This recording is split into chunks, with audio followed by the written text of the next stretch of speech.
Welcome back, guys, to the Andrew Delich podcast. I'm Andrew Delich.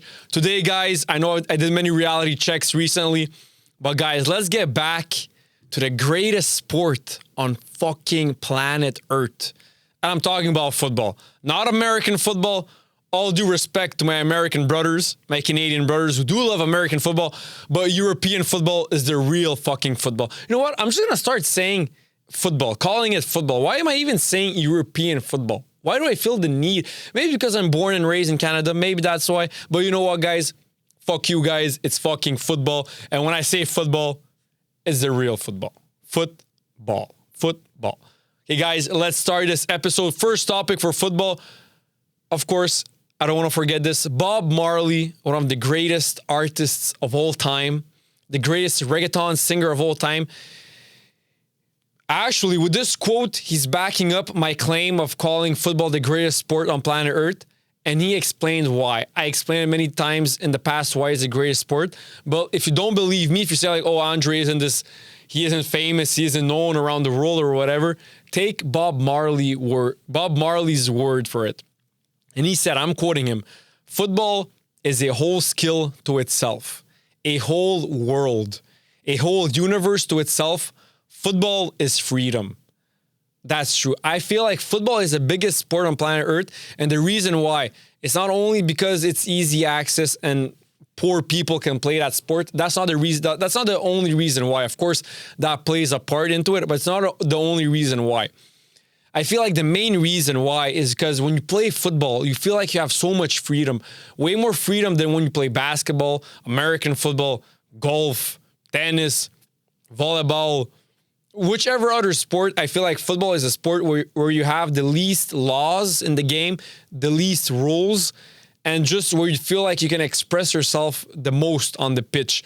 That's why technically football, just don't touch the ball with your hands.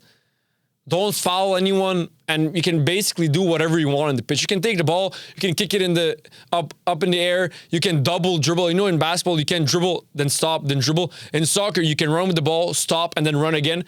And many other things. You can do literally anything on the pitch, just as long as you don't touch the ball with your hands and you're not offside and you don't foul someone. So you can literally do whatever you fucking want on the pitch, on a football pitch. That's not the same for American football. American football, there's a flag, there's a line. There's so many tactics. You gotta put yourself in your position, and then ready, set, hut, and then you go, you make a line.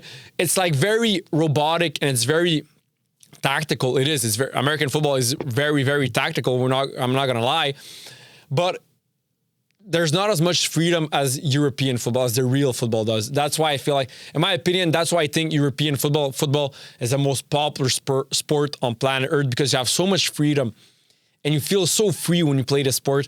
That's why, man. I think that's the main reason why. Of course, there's other reasons.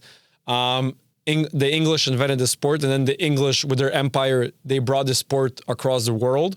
But also, like it or not, India was a part of England. England owned India, and they're not really that big into soccer. Maybe they are, but they fucking suck at soccer. I'm going to say it how it is. And so maybe that played a part, like English expansion and colonialism. That probably played a little bit of a part, but not that big. I feel like it's a little part. And also easy access. You don't need a lot of money. But the main, 80% of the reason why football is the biggest sport on planet Earth is because the freedom you have on the pitch while playing football. That's number one reason. Okay, so guys, oh my God. Okay, when I saw this on Twitter, on X, I was fucking going crazy. I couldn't believe how someone could write this, because I don't know. And he said, I'm quoting him, people who rate Salah over Neymar are either people who watch football through stats or people who have never seen Neymar play. Okay, so it was the opposite of what I thought. So I agree. What he's about to say right now, I agree. And then he goes on to say, because people have never seen Neymar play, and because if you have, there's no way you could ever have this opinion. Yeah, because, okay, let me redo it for my clip farms. People who rate Salah over Neymar are either people who watch football through stats or people who have never seen Neymar play. Because if you have, there's no way you could ever have this opinion. I agree 100%. I don't know how anyone on planet Earth can fucking say that Salah is better than Neymar. There's not a single thing that Salah is better at Neymar at. No, even when it comes to scoring goals, Neymar's better at that than him. Dribbling, by far Neymar. Vision, by far Neymar. Passing, by far Neymar. Shooting, by far Neymar. Weak foot, by far Neymar. Football IQ, by far Neymar. Fucking what else? Heading the ball, by far Neymar. Skills, by far Neymar. Vision, I think I already said vision, but hey, I'll fucking say it again. Vision, by far Neymar. What else? I mean, everything. Neymar is better than Salah at everything. Maybe Salah's quicker than Neymar. Maybe he runs faster. You know what? Salah runs faster than Neymar. I mean, that's up for debate. But Salah is definitely stronger, more physical than Neymar is. I'll give that to Salah. And he fakes less than Neymar. I'll give that to Salah. But the rest, forget about it. There's nothing else that Salah is better at Neymar than physical strength, not faking, and maybe running faster. I mean, Neymar in his prime was fucking fast. He was rapid. He was quick as fuck. His acceleration was crazy. But Salah's acceleration and speed and quickness is crazy also. Maybe Salah is a bit quicker and faster than Neymar. But apart from that, Neymar's better than him at everything. So maybe Salah's only better at him when it comes to physical attributes like jumping higher, stronger on the pitch, running faster, maybe even cardio. What else? Yeah, everything that's physical attribute, I'll give it to Salah. But the rest, everything that has to do with the ball, IQ, and playing football, Neymar's better at him. 10 times better than Mohamed Salah, man. Like 10 times easily, bro. Okay, next topic. Thoughts. And this is again from Twitter. If Ronaldinho was around today, people would call his dribbles useless and look at his goal assist numbers and compare him to Mbumo. Okay, guys. How the fuck can someone underrate Ronaldinho? Ronaldinho is easily top 3 of all time. Easily. I said it so many fucking times. And the reason why I say it so many times is because it's a fact. That's who Ronaldinho is. One of the greatest, if not, and this is coming from a Messi fanboy, if not the greatest football player of all time. Like it or not, one thing's for sure, he's the most complete football player of all time. There's no debate there. No one is more complete than Ronaldinho. Nowadays, people, they tend to forget that football is a sport where goals and assists, where stats are the least important. That's what football is. Stats don't matter. Zero. They don't matter, except if you're a number 9, then we can look at goals. But football is a sport where stats matter the least. Not like baseball or American football or basketball. Football is different. Football, it's all about eye test. You look at the player play, you watch his impact, and the only way you can see his impact is when you watch him play. Busquets has the worst stats. No goals, no assists. Maybe he has some assists, but not a lot. His impact on the pitch, the greatest CDM of all time. That's who fucking Sergio Busquets is. The greatest central defensive midfielder of all time. Without a doubt, right? That's fucking Busquets. So guys, I know maybe some people, first of all, people who only look at goals and assists, look at stats, they don't know shit about football.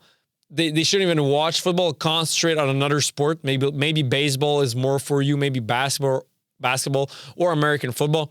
But football, European football, is not made for you. Forget the sport.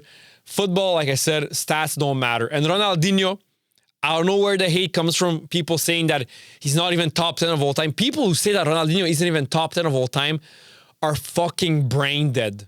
They need mental help. Please seek mental help, please, because... Or maybe it's your eyesight. Maybe you should see what was the name of a doctor? The doctor for your eyesight. Your eye doctor, I guess. I don't fucking know. Oncologist. I don't think it's an oncologist. I think that's for something else. I'm not sure. But people who say that Ronaldinho isn't top 10 of all time are either have eyesight issues, or they're just mentally insane, or they need mental help because their brain cannot process information correctly. Hey, guys, don't get mad at me. I'm just the messenger. I'm just saying it how it is because that's a fact. That's a fact. Ronaldinho, man, not only is he easily top 10 of all time, he's easily top 3 of all time, and he's maybe the GOAT. The fucking GOAT when it comes to purely footballing abilities. That's who fucking Ronaldinho is, man. Thoughts on Thomas Müller joining Vancouver Whitecaps in the MLS? Thomas Müller, a really, really, really underrated football player. He accomplished so much. He had such a accomplished career. He accomplished so much. He won so many trophies. If we look at stats, goals and assists, amazing. As a player, if you look at eye test, on the pitch, if you know football, you know how important his role was and how big of an impact he had on the pitch, Thomas Müller. He's a legend, one of the greatest, probably one of the greatest German players of all time. He's a fucking legend. That's a fact. I feel like he's very, very underrated. Now he's old. How old is he? I think he's Messi's age, 1987. Let me see. Let me get his full age. Thomas Müller, he's 35. Okay, so he's 2 years younger than Messi, but he's joining Vancouver Whitecaps, the end of his career. For the first time in 15 years with a different club shirt. He was really, really what's the word? He was really fucking dedicated and married to Bayern Munich. I mean, he was really loyal to Bayern Munich. It's the first time he's going to be playing with another jersey professionally. He's going to be joining Vancouver Whitecaps. Now you guys know what's my opinion for the MLS. It's dog shit. The MLS is dog shit. But when you reach a certain age, it's a good retirement league for these top European ballers. It's a good retirement league. And you can make a lot of fucking money because the MLS, it's North America, and they have a lot of fucking money. Maybe they don't offer as much money as the Saudi league, or maybe some players do get more than the Saudi league. But hey, Thomas Müller, man, legend of the game. Highly underrated. Maybe not highly underrated, but underrated for sure. Very accomplished. One of the greatest German players of all time, without a doubt. And I wish him all the best, man. Thomas Müller, respect. Okay, next topic. Okay, so guys, Tom Brady, as you guys know, he's the GOAT, the American football GOAT, the greatest quarterback of all time, and the greatest American football player of all time. From what I heard, I'm not a big American football fan, so from what I heard, he's the GOAT. And he said, and I'm quoting him, USMNT, so U.S. men's national team, need a young phenom like Lamine Yamal or a young Lionel Messi to take over. We're not sure why U.S. soccer hasn't thought of doing that earlier. Perhaps Kevin Sullivan is the answer. Who the fuck is Kevin Sullivan? Number one, first thing I'm going to say right now, Kevin Sullivan isn't the answer. I don't know who he is. I never saw him play. I don't care who he is. I don't care how he plays. One thing's for sure, he isn't the answer. He isn't a future. He isn't a young Lamine Yamal. He isn't a Lamine Yamal. He isn't a young Lionel Messi. And like I said, I never saw him play, but just from hearing Kevin Sullivan, I know that he's not a young Lionel Messi. I can bet my life on it, even though I never saw him play. That's how fucking confident I am. And he's not a young phenom like Lamine Yamal. Now you can forget about that right now. From what I see here, he still plays in the MLS. Lamine Yamal just turned 18 and he's the greatest player in the entire world. And he's playing for FC fucking Barcelona. Huge difference from the MLS, playing for FC Barcelona, playing in La Liga. Huge difference. Two completely different levels. La Liga, MLS, two completely different levels. So already there, I mean, Tom Brady, you're lost. And also the reason why America, I'll say it right now, and I don't even care because I know it's true. America and Canada will never, ever produce a talent like Lamine Yamal or a young Lionel Messi. Never, ever. It's never going to happen. Why? Number one, culture. We don't have the same culture when it comes to soccer. That's how we call it here in North America, or football, as Europeans or Latin Americans, South Americans have. We don't have the same culture. And we'll never, ever have that culture. I know that Luca, my co-host for soccer, has a different opinion when it comes to it.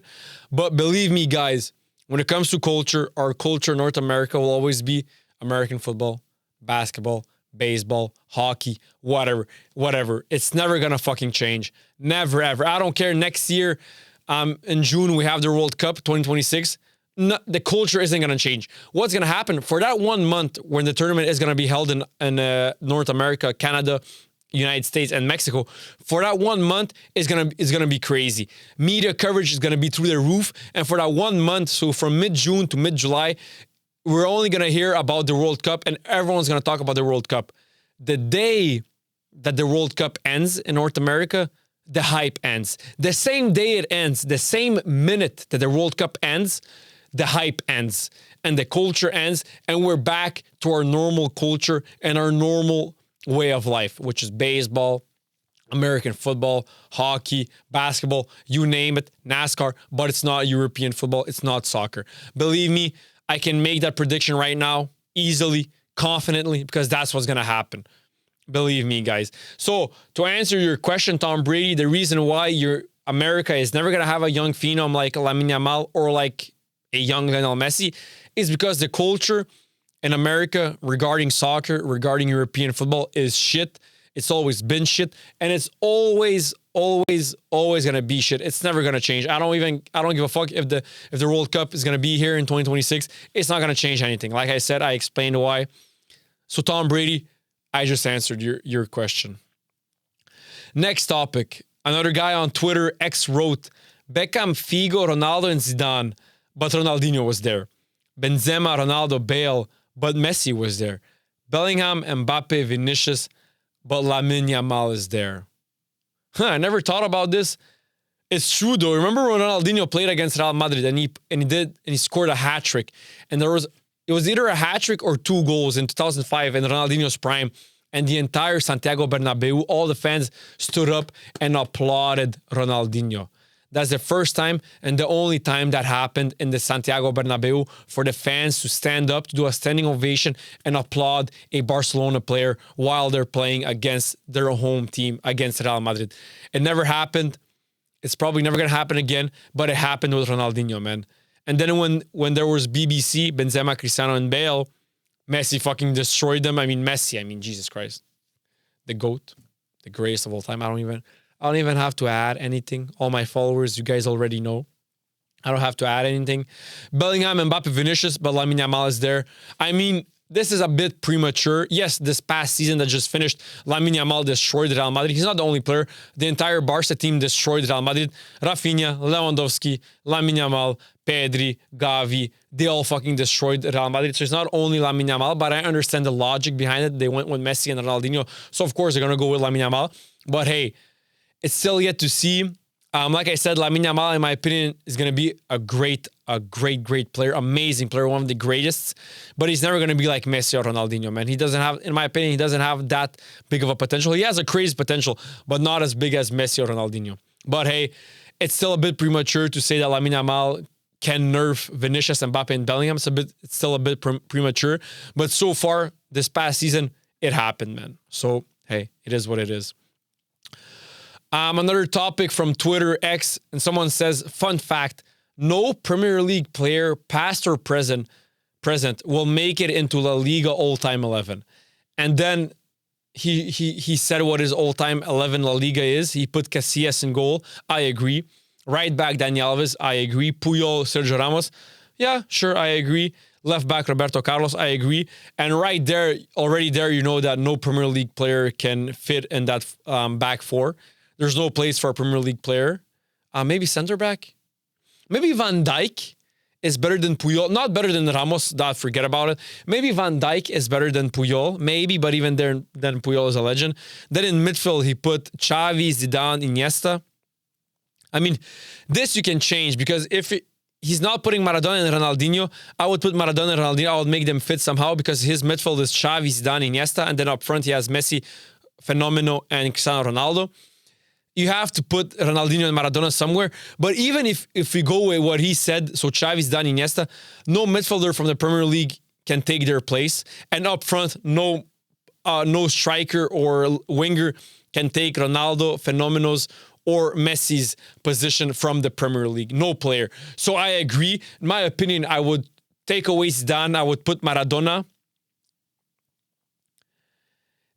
And I would take away... fuck, man. As much as I hate Ronaldo, I have to keep him there, man. He's there, man. Okay, I'm going to fucking say it. I'm going to leave him there.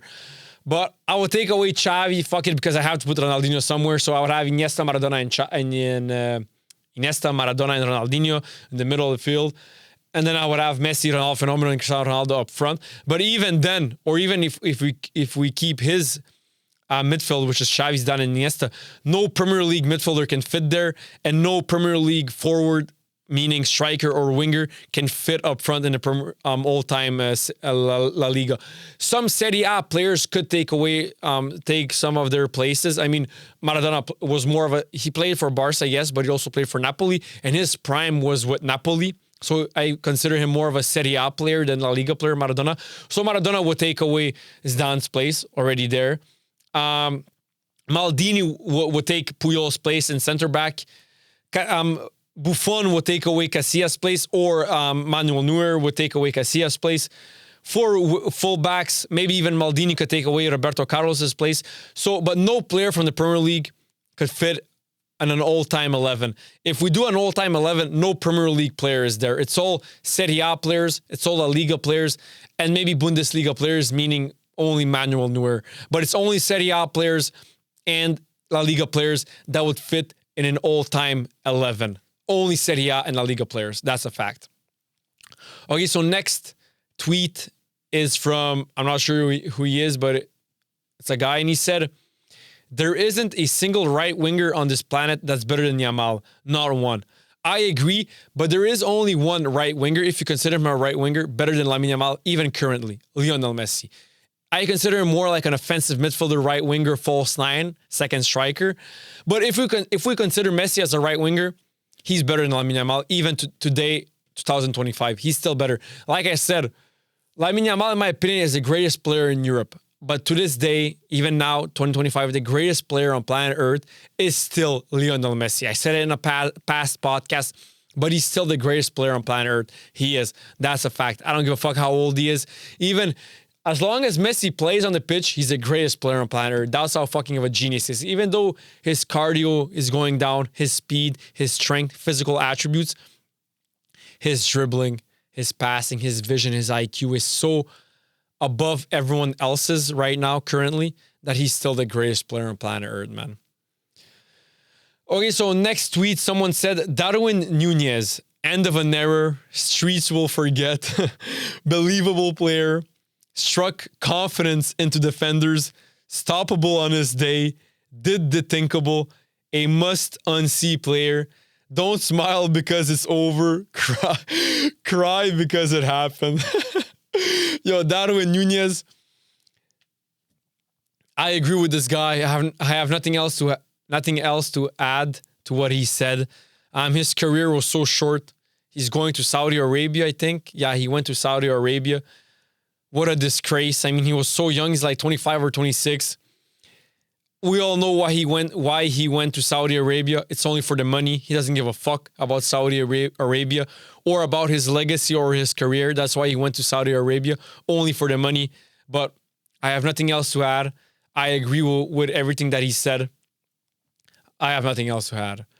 So according to you know what? Let me take some coffee right there. Good coffee.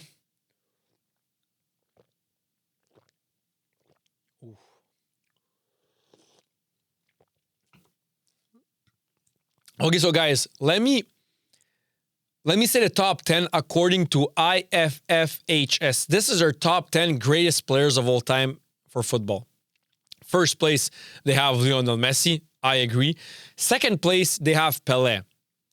I don't agree. Pelé, in my opinion, is top 5 of all time, but he's not second place. In my opinion, Messi, Maradona, and Ronaldinho are better than Pelé. So I don't agree with second place Pelé. I would put second place, I would put Maradona. They put Maradona third place. In my opinion, Maradona is second place. They have Cristiano Ronaldo fourth place. I don't agree. Cristiano Ronaldo, in my opinion, is top 10. But he's not top 5. He's not fourth place. That's too high for Cristiano Ronaldo. Fifth place, they have Johan Cruyff. I feel like top 5 is a bit too high for Johan Cruyff, so I would put Johan Cruyff top 10. They have Ronaldo Phenomenal in sixth place. Yeah, I agree. Ronaldo Phenomenal, I would put him sixth place, in my opinion. They have Zinedine Zidane seventh place. Sure, makes sense. He's definitely top 10 now. He's not top 5 Zidane. That's too high for him, but he's top 10 definitely. They have Franz Beckenbauer. He was a center back, so I wouldn't put him personally because he was a center back. like it or not, you cannot be the greatest of all time if you're a center back, but hey, you can put him because he's the greatest center back of all time. They have Alfredo Di Stefano in 9th place, and then they have Ronaldinho in 10th place. Guys, Ronaldinho is easily top 3 of all time. You cannot put him 10th place. Some guys say, oh yeah, but he's top 10. That's really fucking good. Yeah, it is really fucking good if you're Cristiano Ronaldo. If you're Ronaldinho, that's not good and that's not fair because you deserve way higher than top 10. So this is my top 10. Very similar players to what they have in their top 10. I just put different players in different positions and I just change 1 or 2 players. So my top 10 of all time is Messi's first, second is Maradona, third is Ronaldinho, 4th is Pele, 5th is Ronaldo Fenomeno, 6th is Cristiano Ronaldo, 7th is Johan Cruyff, 8th is Zinedine Zidane, 9th is Neymar Jr., and 10th is Alfredo Di Stefano. Yes, Neymar Jr. is top 10 of all time. I don't give a fuck how much he fucked up his career, how he didn't reach his full potential. I agree, but he still had an amazing career. He still accomplished a lot. And when you look at him play, eye test. When you look at him play, he's top 10 of all time. That's who fucking Neymar Jr. dos Santos Brasileiro is. He's top 10 of all time. I don't give a fuck. That's who Neymar is. That's how fucking good he was. That's how talented he was. He was that good and he was that talented. He could have ended up top 6 of all time. That's why I put him 9th. Maybe not top 6. I mean, 9th is perfect for him. 9th place, greatest of all time, is perfect for him because that's who fucking Neymar is. Okay, so guys, score 90. They ranked their top 5 for the Ballon d'Or this season, for this past season. First place, they have Ousmane Dembélé. I agree. I feel like, yes, I'm close and tight on between Ousmane Dembélé and Lamine Yamal, but I feel like Ousmane Dembélé is just a little level above Lamine Yamal this season. He won the Champions League and he played fucking phenomenal. So first place, they have Ousmane Dembélé. I agree. Lamine Yamal, second place. I agree. Third place, they have Mbappé. I mean, like I said, Mbappé had a crazy season. I feel like he was underrated this season because Real Madrid did accomplish their full potential. They didn't win any trophies, but still, Kylian Mbappé finished top scorer in Europe. He won the European Golden Boot. So yeah, he deserves third place. Fourth place, Pedri. I agree. Fifth place, Salah. Crazy stats this season. Top assist maker in the Premier League. Top assist maker in Europe. Top goal scorer in the Premier League. Not in Europe. It was Mbappe. Maybe you can put him top 5. I think I would put Vitinha in Mo Salah's place instead of Salah. I think I would put Vitinha in 5th place instead of Salah. But hey, it still makes sense. But in my opinion, first would be Dembele, second Lamine Yamal, third Kylian Mbappe, fourth Pedri, and fifth Vitinha. Like I said, even though Neymar doesn't have a Ballon d'Or or a World Cup and he only has one Champions League, he's still top 10 players of all time because how he plays on the pitch, man, he's top 10 of all time. He wasn't as talented as Messi, Ronaldinho, Ronaldo Fenomeno, or Maradona, or even Pele. He wasn't that talented, but he was just a little bit less talented than those 5 players. Like I said, those 5 players are the most talented players of all time. Even Cristiano Ronaldo isn't as good as those top 5, but Neymar is just one little level up below them. Neymar on the pitch is a better player than Cristiano Ronaldo. That's a fact. He plays better with the ball. But since the difference of accomplishments is so high between Ronaldo, Cristiano Ronaldo, and Neymar, that's why I put Ronaldo, Cristiano Ronaldo above Neymar in the top 10 of all time. That's why. But if you look at only ability-wise, he's way, way better than Cristiano Ronaldo, ability-wise. And not only that, if Neymar would have won like 2 or 3 Ballon d'Ors, I would have put him above Cristiano Ronaldo. But he doesn't even have 1 Ballon d'Or, so Neymar, I mean, you don't even have 1 Ballon d'Or. You only have 1 Champions League. You never even won a World Cup. So that's why I cannot put you above Cristiano Ronaldo. But as a player, you play better than Cristiano Ronaldo. That's a fact. These past Ballon d'Or winners: Kaká, 48 games, 29 goals and assists. Ronaldinho, 42 games, 30 goals and assists. This is when they won their Ballon d'Ors. Shevchenko, 45 games, 33 goals and assists. Nedved, 46 games, 25 goals and assists. Ronaldo Fenomeno, 16 games, 9 goals and assists. Michael Owen, 46 games, 32 goals and assists. Figo, 51 games, 30 goals and assists. And then he goes on to say Salah, 52 games, 57 goals and assists, not enough. This guy wrote in Twitter that it's not enough, meaning that he thinks that Salah should win this year's Ballon d'Or. Okay, so guys, anyone who thinks that Mohamed Salah should win this year's Ballon d'Or, stop watching football. Stop watching football because you don't know what you're talking about. Mohamed Salah does not deserve to win the Ballon d'Or, not even 1%. He doesn't deserve to win it. If you know football, you know that Mohamed Salah does not deserve this year's Ballon d'Or. And he'll probably never win the Ballon d'Or because he's old now. And there's not a single year where he deserved a Ballon d'Or or where he got a Ballon d'Or robbed from him. Mohamed Salah is a top player. Amazing player. Not Ballon d'Or worthy. He doesn't deserve a Ballon d'Or. And let alone this season. Mbappé was better than him this past season. Dembélé was better than him. Lamine Yamal, Pedri, Vitinha. They're just better than him. And for someone to say that Mo Salah deserves a Ballon d'Or this season is fucking crazy. It's ludicrous. You know nothing about football if you think that Mohamed Salah deserves this year's Ballon d'Or. You don't know shit because that's fucking crazy, man. That's a crazy statement. That's a crazy take. Okay, so someone wrote on Twitter, I'm yet to see Pep take an unknown player and make him a superstar. He's always spending on world-class players. Let me dive into this. Okay, so guys, Pep is the greatest coach manager of all time. I hate to say it because I'm not the biggest tiki-taka fan. I love tiki-taka when it was Messi, Iniesta, Xavi, Busquets. Then it fucking makes sense. But for anyone else, don't play tiki-taka. You need to be Messi, Xavi, Iniesta, and Busquets to play tiki-taka. You need that diamond. You need that diamond of the false nine, attack midfielder, central midfielder, and defensive midfielder. You need that diamond. But Pep accomplished so much. Now, of course, he always had the best teams. I said it so many times. I feel like he's still overrated. But if we look at fucking accomplishments, if we look at accomplishments, he's the greatest manager of all time. If we look at him purely as a manager, he's not the greatest manager of all time. But accomplishment-wise, he's the greatest manager of all time. He won so many Champions League, so many trophies. He's the greatest manager of all time accomplishments. But yes, he tends to buy players and not create players. He tends to take teams where the team is already fucking amazing, and then he just spends like $1 billion and gets the best players. So somewhat I agree with this tweet. If I take this tweet at face value, I agree 100%. But I feel like the guy was trying to say that he isn't the greatest manager of all time, which he is because he accomplished so much. But if we take the tweet at face value, I agree 100%, man. I mean, Pep is only known for buying players. He doesn't create players. He doesn't go into the academy and create players. Maybe Busquets. I mean, he did bring Busquets. He did bring Iniesta. So yeah. So for Barca, he was really, really good. But then again, he didn't bring in Messi. He didn't bring in Xavi. So yeah, that's why I agree like 70-30 with this quote, this take. But I understand where he's coming from. And I mean, but he did take Busquets, Iniesta. So yeah, like 70-30. But I agree. I understand where he's coming from. Okay, so this next topic is... Okay, so recently, Vincent Kompany went on a podcast. I think it's Akinfenwa's podcast. And Kompany said that the greatest player he ever played with is Yaya Toure. Kompany, thank you. I've been saying this since the beginning. Yaya Toure is highly, highly, highly under-fucking rated. He is... And Kompany said he's the greatest player I ever played with. And Kompany played with real fucking legends. Real legends. David Silva, phenomenal. Yaya Toure was better. Agüero, phenomenal. Yaya Toure was better.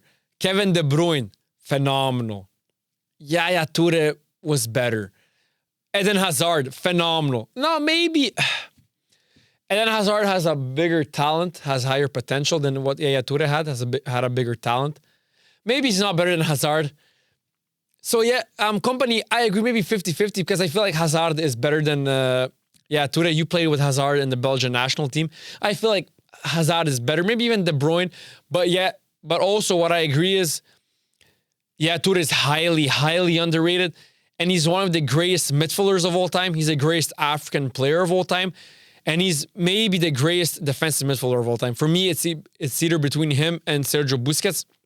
very tight. In my opinion, just because of style of play, I prefer Busquets a little bit.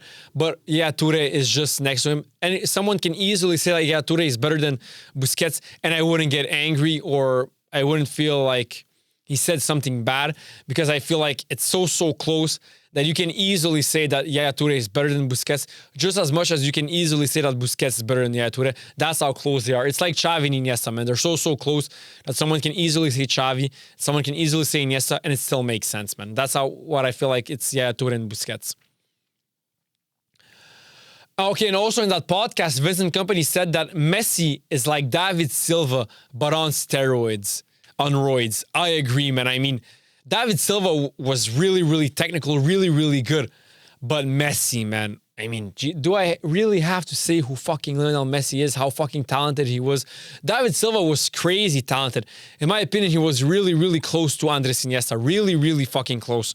But Lionel Messi, guys, don't take my word for it. Take Kompany's word for it. He said, Messi is like David Silva, but on steroids. That's how fucking crazy he was, on roids.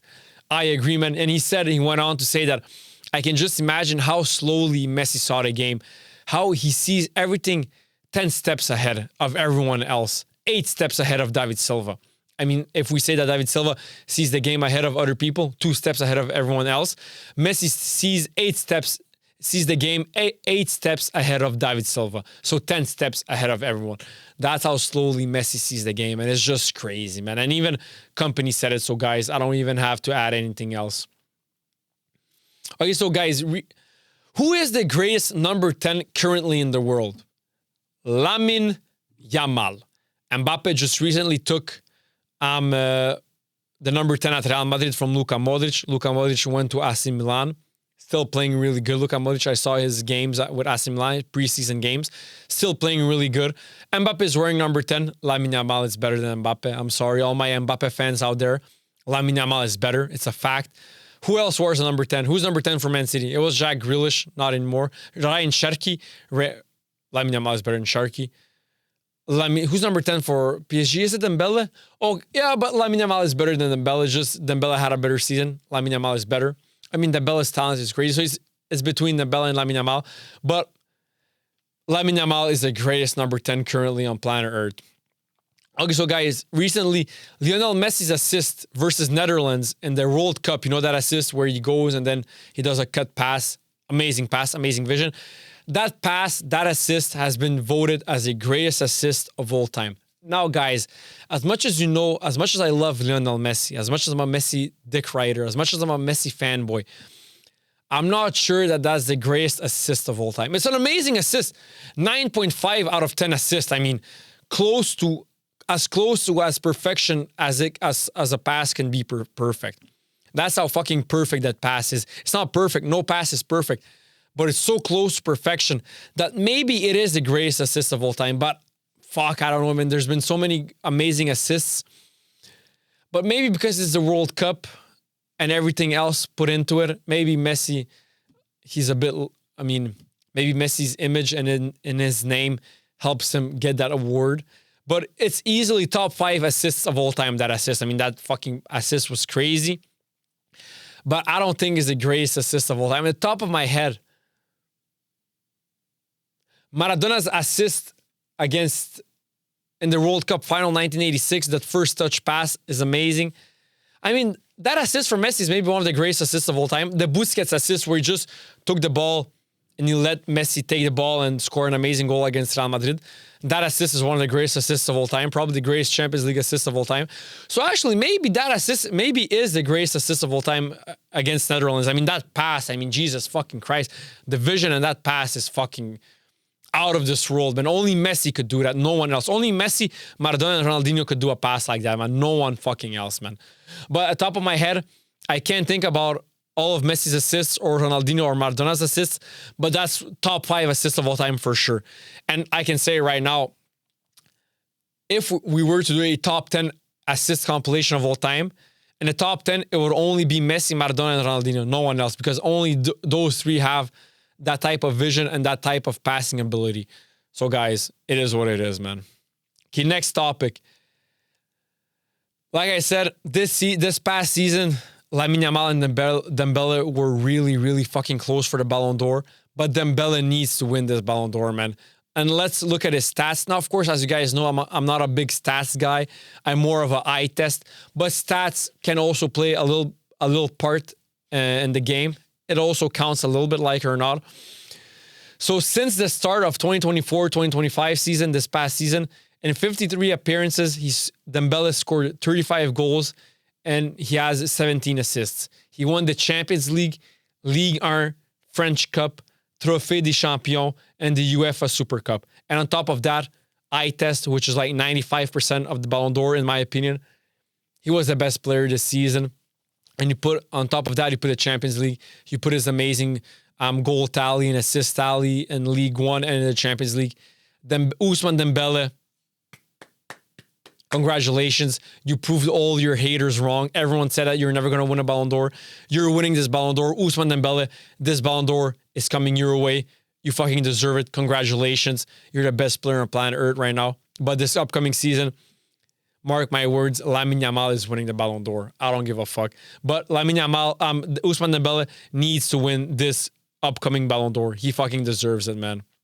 And also, if Dembele wins this Ballon d'Or, what does that mean for the French national team? And this is what I mean. If Ousmane Dembele wins this Ballon d'Or, is he now the main guy in the French national team? Of course, there's Mbappé and Dembele. Of course, anyone who knows football, we all know it's between Dembele and Mbappé. But Mbappé has no Ballon d'Ors.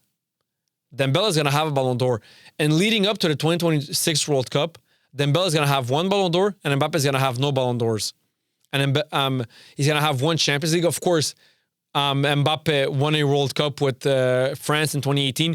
And in 2022, he brought France to the World Cup final. And he was by far the best player for the French national team. And that final game, he went fucking crazy. But Dembele is going to win a Ballon d'Or. And what is that going to mean for the 2026 French national team? Who's the main guy for the upcoming World Cup in the French national team? Is it Dembele? Is it Mbappé? In my opinion, I don't know, man. I prefer Dembele. I prefer his style because he's more technical and he has more skills. That's why I prefer Ousmane Dembele, because he's more technical and his eye test, he's more eye candy to the game than Kylian Mbappé. But we can't deny what Mbappé did in the beginning since 2018. He's been fucking crazy. He already won World Cup with France, and he was the main guy for that World Cup. Him and Pogba and Antoine Griezmann. And then in 2022 World Cup, he was by far the main guy. Dembele didn't do shit in 2022 World Cup, and he didn't do shit for the 2018 World Cup. And Mbappé, for the past 6-7 years, he's been top 3 players in the world. Maybe not top 3, maybe like more top 5. But Dembele, if we don't count this year, ever in the past, he was not shit, but he didn't accomplish nothing. But he's going to win a Ballon d'Or. And I mean, we still have one season until the 2026 World Cup. But hey, guys, I think that's a really important question for French fans to ask themselves, and for French coaches and for the French staff and for the French national team to ask themselves, who's going to be the main guy for the upcoming World Cup 2026 for the French national team? Is it Ousmane Dembele or is it Kylian Mbappé? I don't know, man. They're so close. They're so tight. Like I said, I prefer Ousmane Dembele, but I can't deny who fucking Kylian Mbappé is. Mbappé is a fucking one of the greatest players on planet Earth, but so is Dembele. Mbappé has been more consistent throughout his career than Ousmane Dembele, but this past season Ousmane Dembele was better than Mbappé, and he's gonna win a Ballon d'Or. But Mbappé was so consistent in top of his game for the past 6-7 years. I don't know, man. It's a tough question to ask ourselves.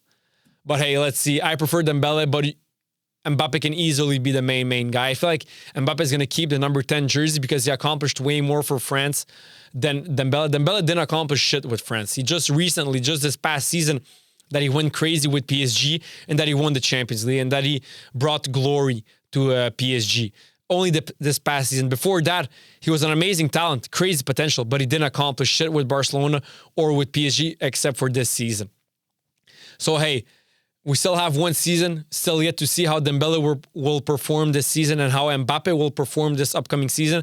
And then we'll see who's going to be the main guy for France. I think it's going to be Mbappé. Like it or not, he won the 2018 World Cup. That's fucking crazy. He was the best player for the 2018 World Cup, him with Pogba and Griezmann. And in the 2022 World Cup, he was the best player in France, and he went fucking crazy for France. And he almost won it again for France. Of course, Messi, Argentina won it. But hey, it's going to be up for debate who's going to be the main guy for the 2026 World Cup in the French national team. Okay, so my thoughts on Garnacho saying that CR7 is the GOAT. I don't understand how someone can say that CR7 is the GOAT. I mean, I can understand how someone can say that CR7 is his favorite player. That I can understand. I mean, style of play, you prefer Cristiano Ronaldo. I understand. But I mean, you can also say, I mean, in my opinion, you can say, if you're smart, you can say, you know what, I prefer CR7 style, his style of play. I prefer CR7 to Messi. But I understand that Messi is the GOAT. And also, Garnacho is Argentinian. I don't know how the fuck he prefers CR7 to Messi, considering he's Argentinian. He grew up in Argentina. In Argentina, Messi and Maradona are seen like kings. So I don't know how he chose to prefer Ronaldo over Messi. But hey, that happens. If he prefers Ronaldo's style and he prefers Ronaldo as a person than to Messi, that's his personal choice. But to say that Ronaldo is better than Messi, now that's crazy. Garnacho, come on. You're a professional soccer player. You know football. You know soccer. You know that Messi is a better player, man. You cannot say that Ronaldo is a better player than Messi. You can say that you prefer Ronaldo. That's a different topic. But you cannot say that Ronaldo is above Messi in the GOAT debate, in the GOAT status. You cannot say that. Come on, man. That's crazy. Okay, so Franco Mastantuono, new signing for Real Madrid. And he said, and I'm quoting him, "For me, Leo Messi is the best in the world." If I agree, even now, today, 2025, August, he's still the greatest player on planet Earth, and of course, the greatest of all time.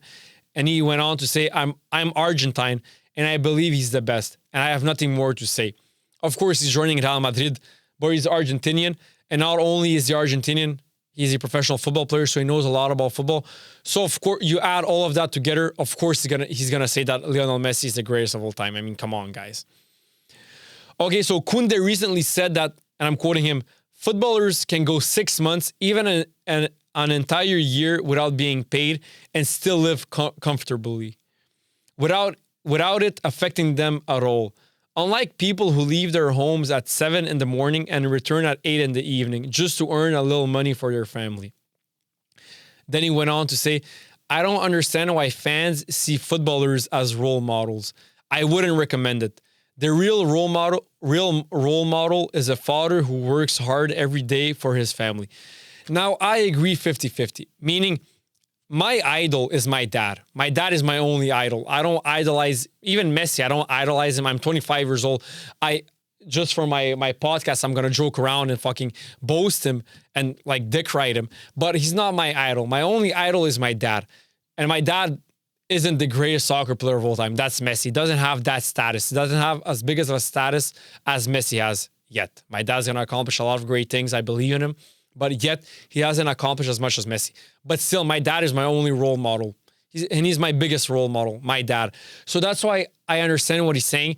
But at the same time, I understand why people idolize soccer players, because to become a professional football player, especially a high level professional football player, so meaning you play in the top 5 leagues, is really, really fucking hard, and it's really, really difficult.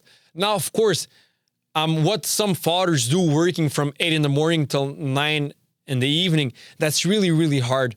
But getting that job, getting that position isn't hard. Stay with me, guys.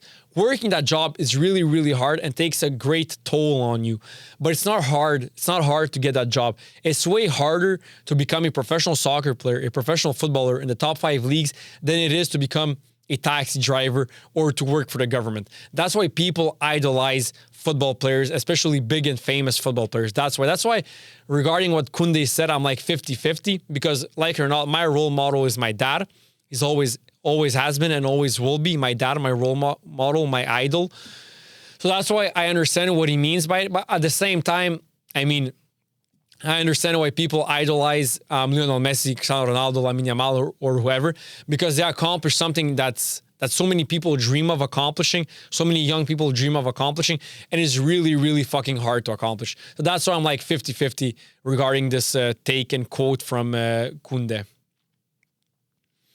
Let me drink some coffee.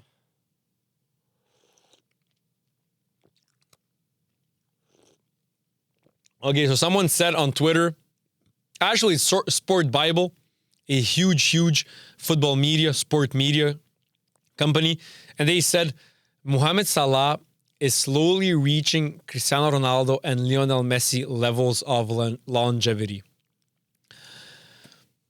Mohamed Salah his longevity is crazy. I'm not gonna lie, but guys, let's not compare Mohamed Salah to Cristiano Ronaldo and Lionel Messi. I mean, Mohamed Salah is in his own lane. No one is in the same lane as Ronaldo and Messi. Let's not compare Salah to Ronaldo and Messi. Of course, Salah's longevity is crazy. He's still playing at the top of his level. He's still playing in the Premier League, considering his age. So that's crazy. But let's not compare him to Messi or Ronaldo, please, guys. For out of respect for Messi and Ronaldo, let's not compare Salah to them. But yes, Salah's longevity is crazy. It's fucking... Congratulations, Salah. I know you're keeping yourself in crazy shape. That's why your longevity is so amazing. I'm not sure how old you are right now. I think you're like 33 years old. Mohamed Salah. Yeah, you're 33, 1992. So yeah, I mean, at 33, Messi was still in La Liga going crazy. Ronaldo, I think, was either in La Liga or Serie A and going crazy. So let's just not compare Salah with Ronaldo and Messi. Messi and Ronaldo at 33 were way better than Salah at 33, like way better, not even comparable, especially Messi. But yes, if you compare Salah to others, his longevity is crazy.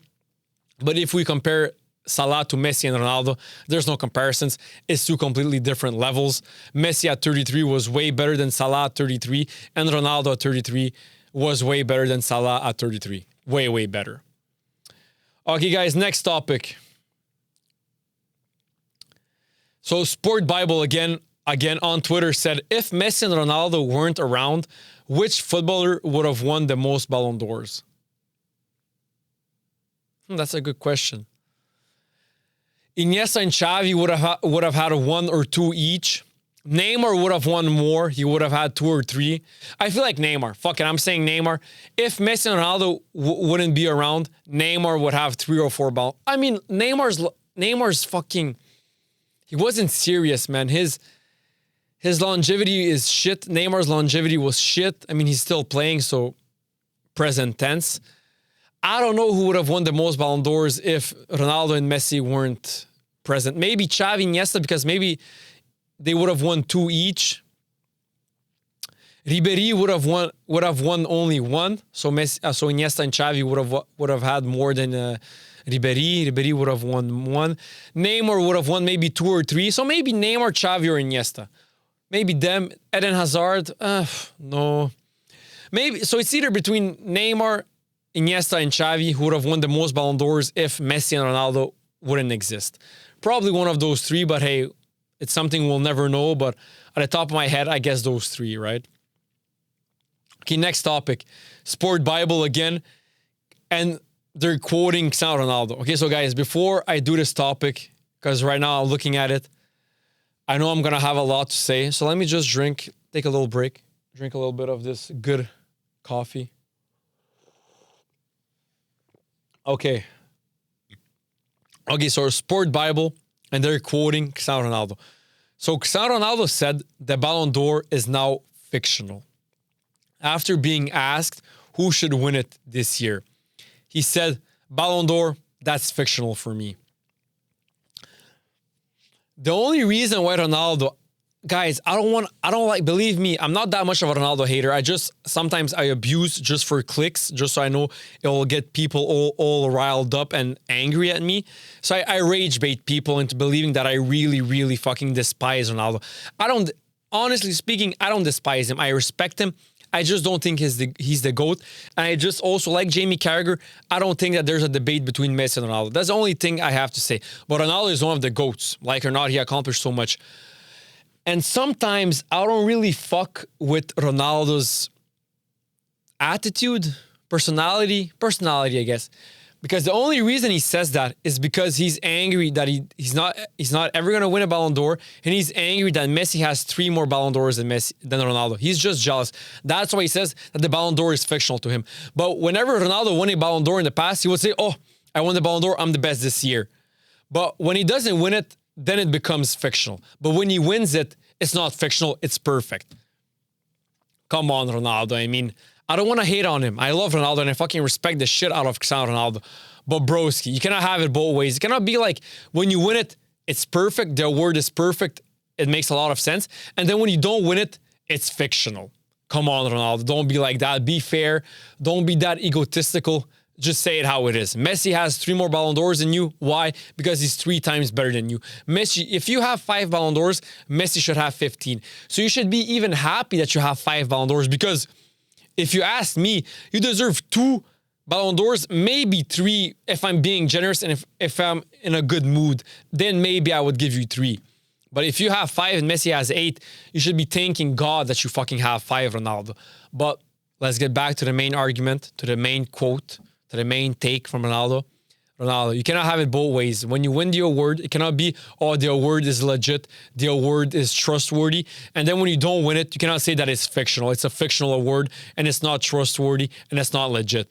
You cannot have it both ways, Ronaldo. Come on, man. Don't be like a 12-year-old boy who gets angry, man. Come on, you're fucking 40 years old. Be fair. Okay, next topic. Is Lamine Yamal Mbappe's kryptonite?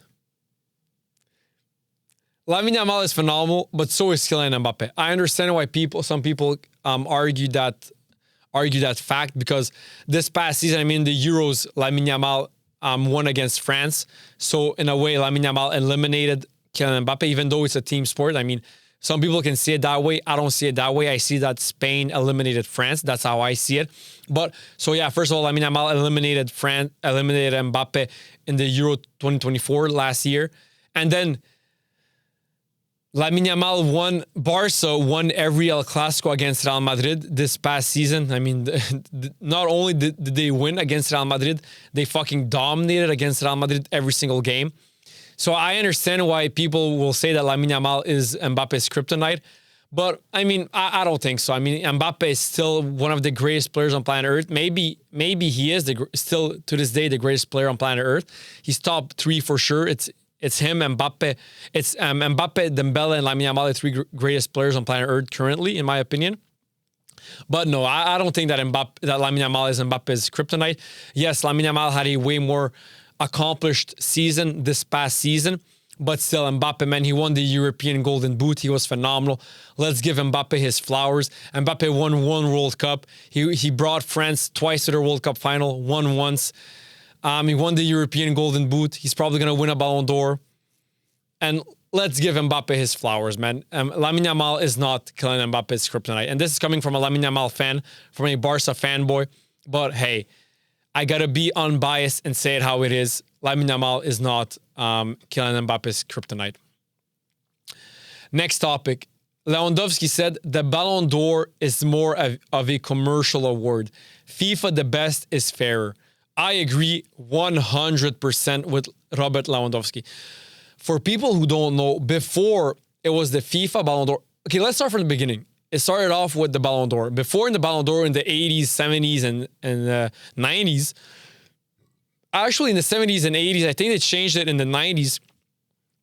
Before, the Ballon d'Or was only for the best player from European descent. So you had to be European to win the Ballon d'Or. The Ballon d'Or is only for who's the best European player in the world. That's what the Ballon d'Or is. And then in the 90s, they changed it to who's the best player in the world.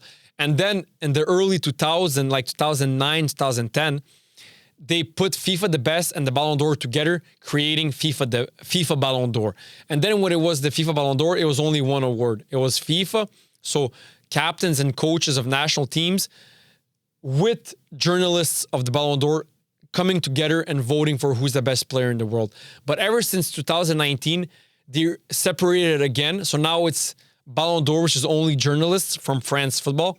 And then you have FIFA the best, which is coaches from national teams and the captains of national teams. So that's why I agree with Lewandowski, because I feel like FIFA the best is a better award than Ballon d'Or. It's more prestigious in my opinion. But the Ballon d'Or, the reason why the Ballon d'Or is more commercial than FIFA the best is because the name and the trophy and the history behind it. That's the only reason why. But at the end of the day, if I was a professional player, I would prefer for managers and captains and players to say that I'm the best than journalists who probably never played a game and who were never professional players in their lives. So I would personally prefer for managers of national teams and captains of national teams to decide who's the best player. And I would feel more accomplished winning FIFA the best than the Ballon d'Or. So that's why I agree 100% with what Robert Lewandowski said regarding the FIFA the best and the Ballon d'Or. Yo, combien de temps que je joue, Matt? 1 heure pile. Should I finish it? Oh, mal finir. Il me reste pas beaucoup. Mal finir, là. Oh, I'll finish it off, guys. Okay. Okay, guys. Cesc Fabregas. Okay, guys. Well, whenever people talk about who's the greatest midfielder in the Premier League history, no one talks about Cesc Fabregas. In my opinion, Cesc Fabregas is top 5 Premier League midfielders of all time. He was highly under fucking rated. Cesc Fabregas. He was really fucking good at Chelsea, man. Maybe not top 5. I mean, Lampard, Gerrard, Scholes, Beckham, Kevin De Bruyne, Yaya Toure. He's, like it or not, Cesc Fabregas is top 10 Premier League midfielders of all time. I don't care how much people underrate him. I saw him play with my eyes, with my crazy footballing IQ. With my crazy footballing IQ, Cesc Fabregas is top 10 Premier League midfielders of all time. He's like David Silva, like Yaya Toure.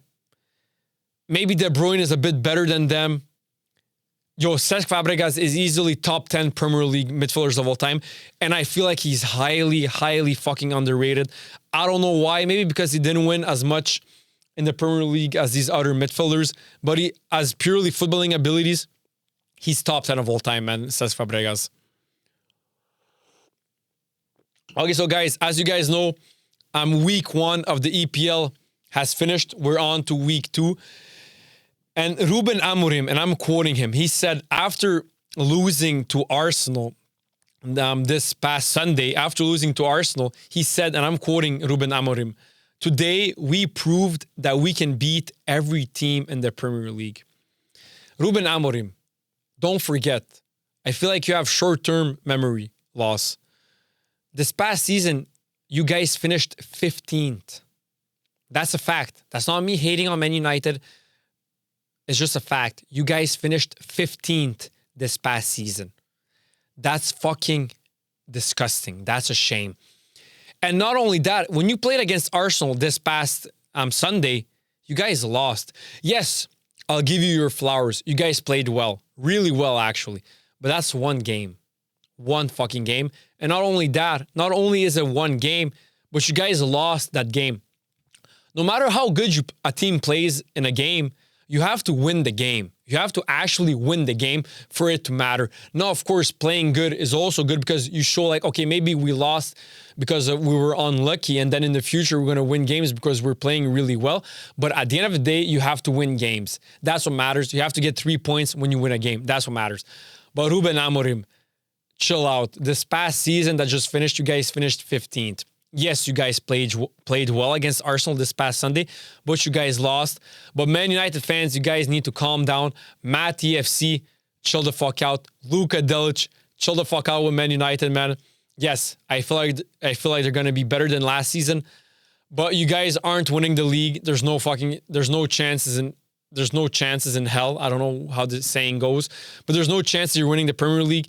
And even if somehow you guys finish in the top 5, hey, congratulations, because personally, I don't see you guys finishing in the top 5 this season. I see you guys finishing in the top 10, but not top 5, and definitely not winning the Premier League. But message to Man United fans, message to Matt EFC, message to Ruben Amorim, chill the fuck out, guys. You still have a lot to prove, considering that this past season, you guys finished 15th, man. Let's chill out. Okay, so recently, Rashford said in an interview, he said, Lamine Yamal should win the Ballon d'Or. You can argue that fact, but in my opinion, Dembélé deserves it a little bit more than Lamine Yamal.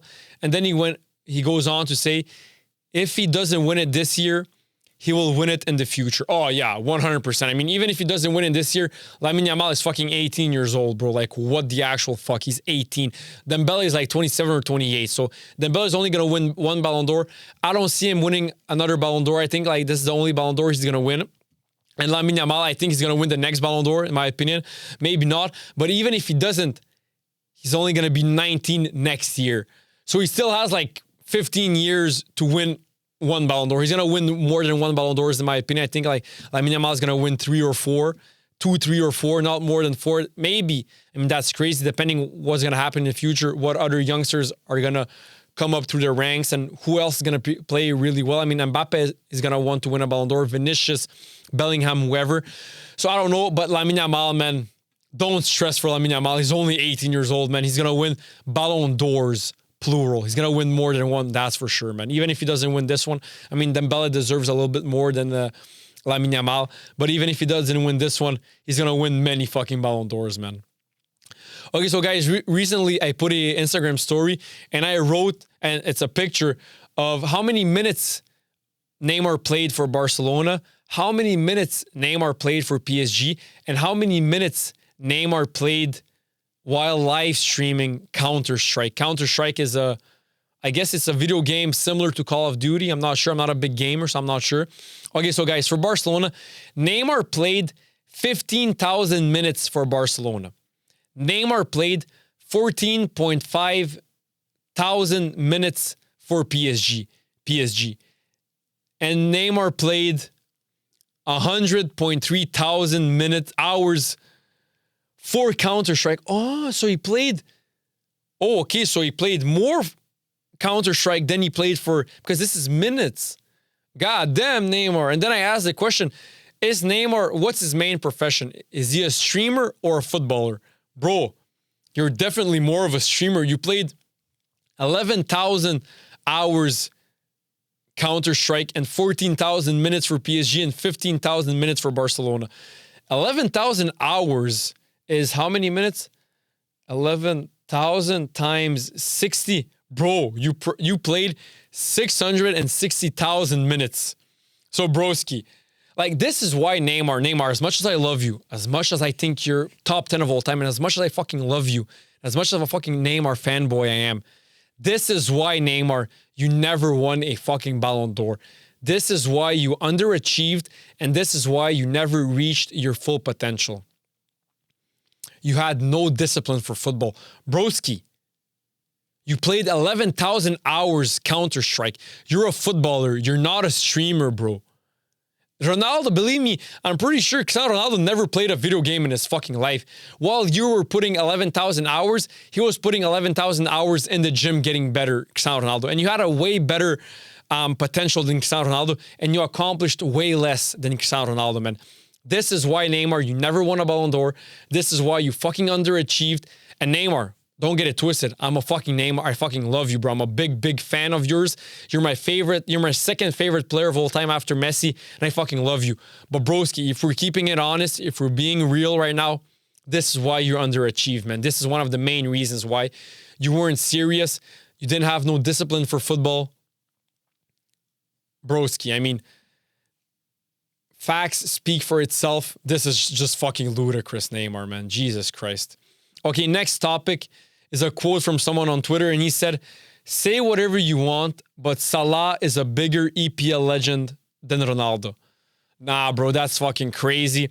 Ronaldo, one of the GOATs. Salah is not even top 100 of all time. I mean, Jesus fucking Christ. There's no comparisons between Salah and Ronaldo. Cristiano Ronaldo, as much as I hate him, Cristiano Ronaldo is the greatest EPL player of all time, without a doubt. No one's a greater EPL legend or a greater EPL player than Cristiano Ronaldo da Aveira de Portugal.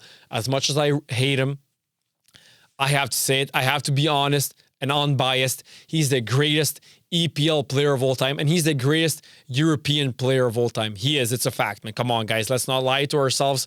It's a fucking fact. Okay, guys, last topic for this episode. So this past season, the Premier League Team of the Year just came out. And in goal, they have Mats Sells. They have Van Dijk in defense. They have Milo Kerkez, William Saliba, Gabriel Magalhaes in defense also. And then in midfield, they have Declan Rice, Ryan Gravenberch, Alexis McAllister. And up front, they have Mohamed Salah, Chris Wood, and Alexander Isak. Do I agree? I mean, yeah, it makes sense. Declan Rice, Gravenberg, McAllister, Salah, Chris Wood, Alexander Isak. Isak went crazy. Chris Wood for Nottingham Forest went fucking crazy. Mohamed Salah also crazy stats. I have to give it to him. Went crazy this past season in the Premier League. Declan Rice, Gravenberg, McAllister. Yeah, sure, makes sense. And then defense, Van Dijk, Kerkez, Saliba, and Magalhaes. Makes sense. Yeah, sure. Yeah, makes sense. And Matt Sells in goal. From Nottingham Forest, he was fucking phenomenal. Yo, and shout out Nottingham Forest. You guys, this past season, you guys went crazy. Congratulations. But yeah, you know what? Actually, I agree with this PFA Premier League Team of the Year. I agree. Makes sense. Who won the best player for the Premier League this past season? Fuck, how don't I know? Was it Cole Palmer? Nah, not Cole Palmer. He would have been in the PFA Premier League Player of the Year. Oh, it's probably Mohamed Salah. Yeah, makes sense. Salah probably won the PFA Premier League Player of the Year. Premier League Player of the Year 2024, 2025. Mohamed Salah, yeah, makes sense. I mean, top goal scorer in the Premier League, top assist maker in the Premier League. It makes sense. Mohamed Salah, you deserve it. You were the best player in the EPL this past season. But hey, I agree with the starting 11 for this past season. Mohamed Salah, congratulations, you deserve it. Guys, that was it for this episode. See you next time. Peace out.